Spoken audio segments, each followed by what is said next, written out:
elementary students. Today we're going to dive into more information about polygons. Our first objective is to classify polygons by their sides and then also to classify them as either concave or convex. Alright, so polygons are closed figures that are formed by 3 or more line segments in a plane. And then you have the extra such that each line segment intersects exactly 2 other line segments at their endpoints only. So the big deal here though is that they're closed, okay, and then we don't have anything that's overlapping. So keep that in mind. Nothing will be overlapping. So these 3 are not polygons because we have this opening here, these endpoints that aren't connected. The middle one is not because you have this that crosses, and then the circle is not because it is not formed by line segments, no line segments. To the right we can see the 3 examples of what are polygons because they are all closed. Okay, so now parts of a polygon. So all the segments on a polygon are called the sides of it. And then every place where each segment meets, they look like little corners. This is called a vertex. Each one of the dots. Now if you want plural, that would be vertices. Then from there are 2 kinds of polygons that we can classify as, and that's concave and convex. If you think about something caving in, that kind of means that it is dented in. So if you look at this last polygon all the way to the right, it kind of looks like this vertex got pushed in as well as this one here. So that means that that polygon would be considered concave. Then the majority of the remaining polygons that we will deal with are going to be convex, and that's both of these here. And that's because there are not any vertices that look pushed in. Now officially we can say that these are what they are because if you connect any 2 points on a convex polygon, the segment connecting them does not go outside of the polygon. So you can just connect all these points and nothing connecting them goes outside the polygon. I probably missed some of the connections, but nothing goes outside. But if we were to connect, say, these 2 points on the concave, that green line there goes outside the polygon, and that's what makes it officially concave. Okay, so let's try these. Tell whether each figure is a polygon. If it is a polygon, classify it by its number of sides. If a figure is not a polygon, explain your reasoning. So remember that there are several polygon names that we are used to using. So 3 is going to be your triangle. 4 is a quadrilateral. 5 is a pentagon. 6 is a hexagon. 7 is a heptagon. 8 is an octagon. 9 is a nonagon. 10 is a decagon. Okay, so that's where I'm going to stop it for now. There are definitely more names after that you can learn. So let's look at this first figure. First of all, is this a polygon? Yes, it is, because it is closed and made up of line segments that do not intersect. So then what would we call it by its number of sides? This will be called a quadrilateral by its number of sides because it has 4 sides, and quad is 4. What about the second figure? Is this a polygon? No, it is not because of this gap right here. What about the third figure? Is this a polygon? Yes, it is a polygon. And we're going to have to do a little bit of effort to count up how many sides it has so we can name it based on its sides. So here we go. 1, 2, 3, 4, 5, 6, 7, 8. This is considered an octagon. Not the ones like we're used to seeing, but it is still an octagon because there are just 8 sides. Alright, so for each of these polygons, determine whether it is convex or concave. If concave, explain why it is concave. So for the first polygon, this one is convex. For the second polygon, this one is concave because I can connect 2 points with a line segment that goes outside of the figure. So because this segment between these 2 points is outside the figure, that makes it concave. There are other segments. If I connected these here, that's also outside. Okay, so there can be more than one, but if there is at least one, that makes it concave. Okay, let's move on to our next objective, which is important. It's an important stepping stone towards an important standard. Determine the sum of interior angles of a polygon and determine the sum of the exterior angles of a polygon. So, interior and exterior angles. So this kind of makes sense if you think about these words. The interior. An interior designer is someone who designs the inside of your house. So interior angles are angles that are inside of the polygon. Okay, so in the diagram to the right, that is going to be all of the odd numbers. These are all the interior angles, 1, 3, 5, 7, 9, and 11. So, since the interior is the inside, the exterior is the outside angles. And so specifically, they're formed by 2 sides of a polygon, one of which extends. So in order to get your exterior angles, you have to take a segment and extend it like this to gain that exterior angle there. So in the diagram, all of the exterior angles are marked with even numbers and now the color purple. Okay? So, the exterior angles, we'll start with them. They are easy. The sum of the measures of every exterior angle is always 360. For every polygon, all of those angles, if you add it up, 2, 4, 6, 8, 10, 12, those measures, they would always add up to 360 no matter what the polygon is. Okay? But if we're going to be talking about interior angles, it's a little bit more complicated. So the sum of the measures of all of the interior angles for a convex polygon, n is going to represent our number of sides. We will use the following formula. 180 degrees multiplied by the number of sides minus 2. The reason why this is because every triangle has 180 degrees. And this guy has 3 sides.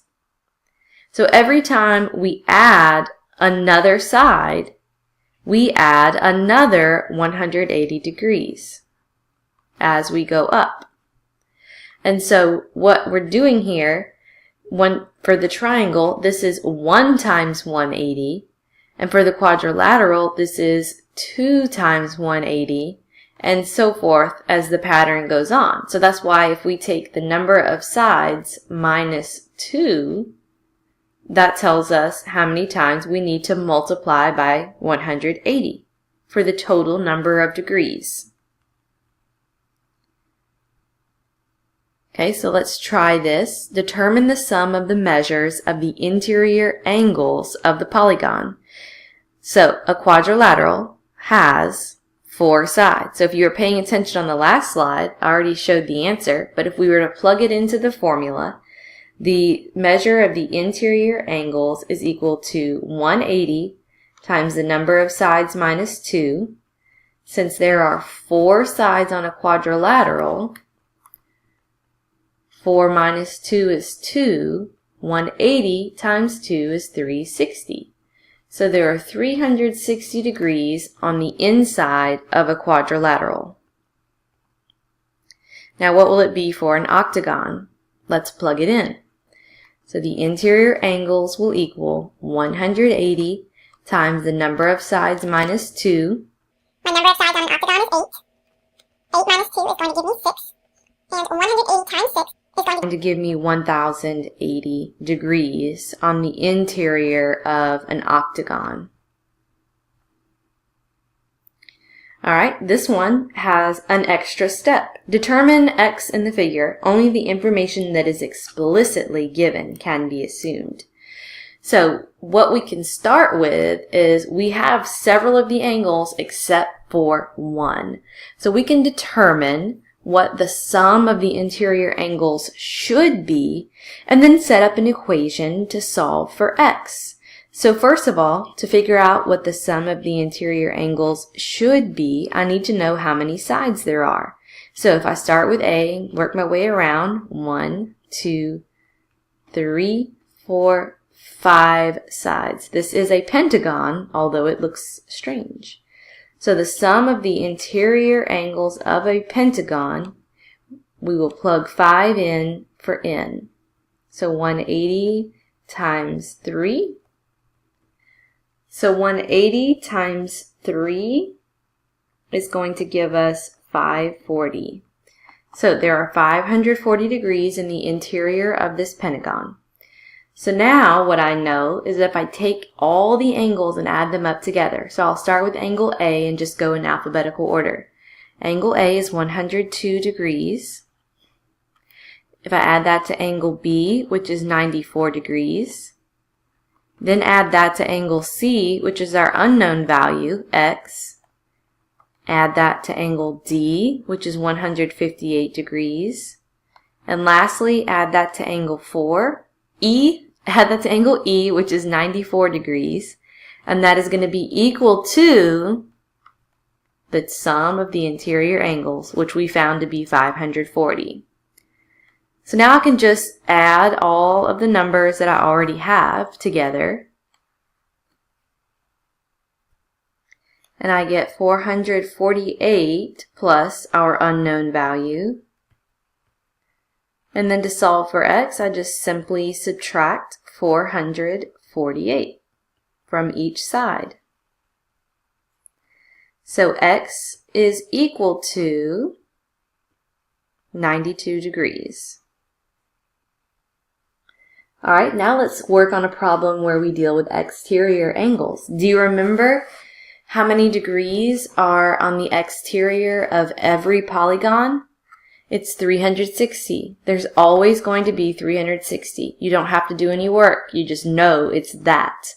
Okay, so now we get to use that to determine x. So in order to add up to 360, we'll use all the exterior angles. So here's our first one. It's 70 degrees. Our next one is here, BJK. How do we know how much that one is? Well, it has to be 90. If this is marked as 90, so is BJK. So 70 plus 90. Add that to CKG,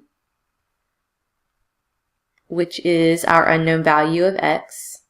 Add that to GGH, which is 50. And add that to EHM, which is 80. Then you set it equal to 360 because they all add up to that. So then you can just combine the values that you already have. So 70 plus 90 plus 50 plus 80 will give you 290 plus our unknown x is equal to 360. And subtract 290 on each side. And you are left with x is equal to 70 degrees. So your unknown angle is 70. Let's move on to our last objective, and that is to determine if a figure has reflection symmetry and then determine the number of lines of symmetry in that figure. So we kind of talked about this previously, but reflection symmetry occurs if a line can be drawn through a figure so that one side is a reflection of the image on the opposite side. So in other words, if you could fold that figure in half and the edges would line up, okay? That line that you can fold over is called the axis of symmetry or the line of symmetry. And a regular polygon, these are the shapes that you're more used to seeing, is one that is equilateral and equiangular. So equilateral means sides that are of equal length, and equiangular means angles that are of equal length. And so all regular polygons are going to have that reflection symmetry. And the number of axes that they will have is equal to the number of their sides.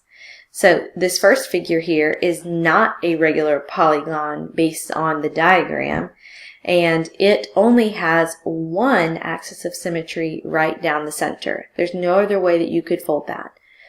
Now this other polygon appears to be a square. It's not marked as such, but we could make those assumptions based on the lines of symmetry that are drawn. And so since it is 4 sides, a quadrilateral, that means that it will have 4 lines of symmetry. So if you look, 1, 2, 3, 4. And then when I get to this one, I already have it marked. Okay, so there's 4 lines of symmetry because it's a regular polygon and there are 4 sides. Alright, so state whether the figure has reflection symmetry. If the figure does, draw that line. So does this figure have reflection symmetry? Yes, it does. The line of symmetry occurs through the very top vertex, and then it needs to meet perpendicular and bisect. So that means it meets at 90 degrees, and it's going to cut this piece in half in order for it to be able to fold in half like that. State whether this figure has reflection symmetry, and if it does, draw the line. Well, no, this one does not have reflection symmetry. Because this is a scalene triangle, meaning that all the sides are all different lengths, there is not a way that we can fold this triangle on top of itself. How many lines of symmetry does this regular polygon have? So since it's regular, we know that the number of sides will be equal to the number of lines of symmetry. So count your sides. You can't just tell right away. It doesn't hurt to go around like that. Since there are 6 sides, there will be 6 lines of symmetry. State how many lines of symmetry exist for the regular polygon and then draw them. Alright, because it's regular and there are 5 sides, we will have 5 lines of symmetry. So let's draw them. So each line of symmetry is going to go through a vertex and be the perpendicular bisector for the opposite side. So you got 90 degrees and these are congruent. So the remaining lines all go through each vertex point and meet with the opposite side at a 90-degree angle, and also bisecting that side as well. If you use a nice straight edge, then all of these should intersect right there in the center together.